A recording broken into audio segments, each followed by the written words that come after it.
बिस्मिल्लाहिर्रहमानिर्रहीम। अस्सलाम वालेकुम फ्रेंड्स। उम्मीद है कि सब ठीक ठाक होंगे और बहुत खुश होंगे। फ्रेंड्स, आज हम डिस्कस करेंगे Juno and the peacock by Sean O'Casey. 1880 to 1964 इसका टाइम पीरियड है। सबसे पहले हम इसके कैरेक्टर्स को डिस्कस करते हैं। कैरेक्टर्स में है जुनू बॉयल, बॉर्न इन जून, इसलिए इसको जुनू कहा जाता है और इसकी लाइफ के बहुत सारे इवेंट्स जो है वो जून में अकर हुए, इसलिए इसको जुनू के नेम से पुकारा जाता है। ये वाइफ है जैक बॉयल की।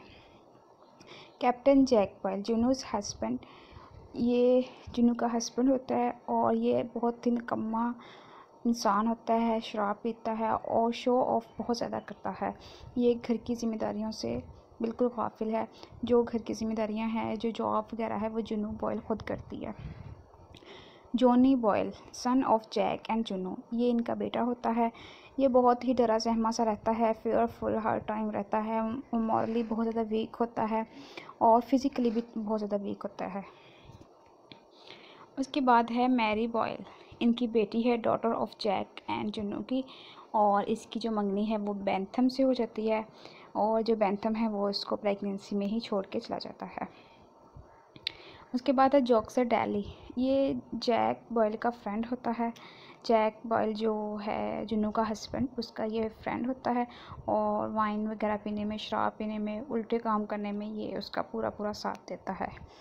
उसके बाद है जेरी डिवाइन, ये एक कैरेक्टर है। ये एक आदमी होता है जो कि प्रपोज करता है मैरी को, जुनू की बेटी को, और उसको जैक बॉयल को, मैरी के फादर को एक जॉब ऑफ़र करता है। और जब बैंथम की और मैरी की सेपरेशन हो जाती है, उस टाइम पे भी ये प्रपोज करता है मैरी को, लेकिन जब उसको पता चलता है कि मैरी जो है वो प्रेग्नेंट है तो ये उसको छोड़ देता है। चार्ल्स बैंथम जो है वो मैरी का मंगेतर होता है। कुछ जगह पे मतलब पढ़ा गया है कि हस्बैंड होता है, मतलब ये दोनों आपस में रिलेशन में होते हैं, और ये एक स्कूल टीचर होता है और ये उसको छोड़ देता है प्रेग्नेंट करके। मिसिस ट्रांसरिट एंड मिसिस मेडिकन, ये दोनों लेडीज़ जो होती हैं ये इनकी नेबर्स होती हैं जुनू एंड जैक की। मिसिस ट्रांसक्रिट जो होती है, इसकी एक बेटी होती है रोबी, उसका जो है वो मर्डर हो जाता है। तो दोस्तों, हम अब स्टोरी की तरफ चलते हैं कि कहानी में क्या है। जैक और जुनू, जॉनी एंड मैरी अपने टीवी लॉन्च में बैठे बातें कर रहे होते हैं। जुनू, जॉनी एंड मैरी, ये तीनों बैठे बातें कर रहे होते हैं और जैक का वेट कर रहे होते हैं, जो कि अपने दोस्त जॉक्सर के साथ बाहर शराब पीने के लिए गया हुआ है। वो काफ़ी लेट घर पे आता है, तो उसके बाद उसके साथ ही जो चार्ल्स बैंथम है वो भी घर पे आ जाता है, और जेरी डिवाइन भी। जेरी डिवाइन जो है वो जैक बॉयल को जॉब ऑफ़र करता है, लेकिन चूँकि वो निकम्मा है और वो जॉब करने का आदी नहीं, तो इसलिए वो इनकार कर देता है। और चार्ल्स बैंथम जो है वो एक स्कूल टीचर होता है, वो आके बताता है कि उसके किसी अजीज़ की डेथ हो गई है जैक की, और उसको विरासत में बहुत सारा पैसा मिला है। तो चार्ल्स को लगता है कि शायद उसमें से कुछ हिस्सा इसको भी मिले, तो वो फिर उसकी बेटी मैरी के साथ अफेयर चला लेता है। तो लेकिन जब उनको पैसे मिलते हैं तो दोस्तों, इसके हिस्से में, चार्ल्स बैंथम के हिस्से में कुछ भी नहीं आता। उसके बाद इसको बहुत ज़्यादा गुस्सा आता है और वो मैरी को छोड़ के चला जाता है।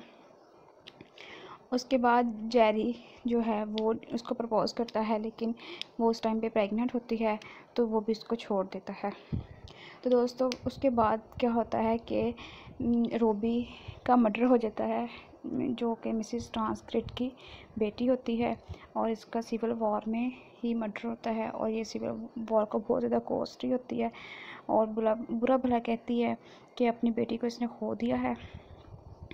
और इसके मर्डर के सिलसिले में जो जैक एंड जुनू का बेटा होता है जॉनी बॉयल, उसको अरेस्ट करके ले जाते हैं पुलिस वाले, उनको उस पर शक होता है।